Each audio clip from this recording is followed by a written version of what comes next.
Nick, you know that Saadi Gadhafi may have left. You apparently know him personally. You've had email exchanges, etc. What are you learning about his whereabouts?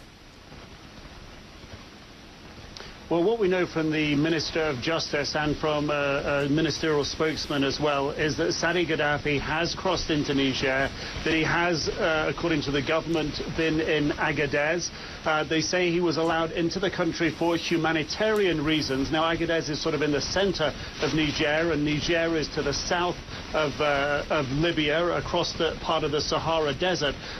We do know, and I do know from talking to Saadi Gadhafi last weekend, exactly a week ago today, that he has split essentially with his family, with his father and with his brother. And it does seem, when I was talking to him last weekend, he said, I want to go on CNN and I want to speak to the world essentially, but only when I have something to say. And what he meant was he was still trying to make a deal with the rebels, with the National Transitional Council, to bring about a ceasefire. That clearly he realizes has completely fallen apart, that there is no option for that. And now it appears he has fled south of Libya, out of the country to Niger, and it's not clear exactly what will happen to him next. I've tried his satellite telephone. That appears to be switched off, and I'm waiting for him to respond to my emails. Frederica?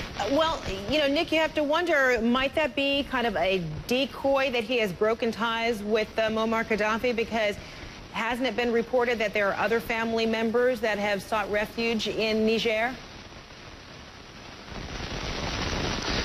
Certainly we know that some top military officials from within the regime, Gaddafi's regime, fled to Niger. They were allowed into the country. A convoy of somewhere between 7 and 12 vehicles, 2 convoys crossed in just a couple of days ago. But at that time, Nigerian officials had said that there were none of Gaddafi family members in that convoy. It could have been that they were planning the route and proving the route, that it was a safe escape route, that they weren't going to be cut off by National Transitional Council fighters. But what we have seen publicly is a real public split in the family that appears from my contacts with Saadi Gadhafi to have been bubbling under the surface for the past few months. He reached out to the National Transitional Council trying to organize a ceasefire.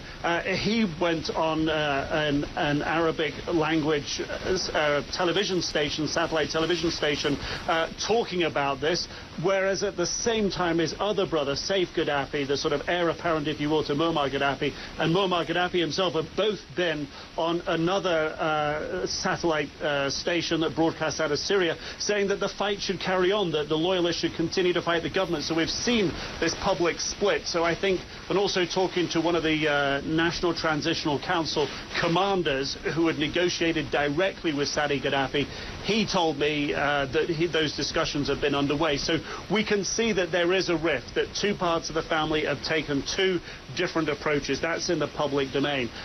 What his aim is to do in Niger and what his travel options from there will be, if he's able to travel further on, aren't clear at the moment, Frederica. All right, Nick Robertson, thanks so much from Kabul. Still whereabouts unknown, Muammar Gadhafi.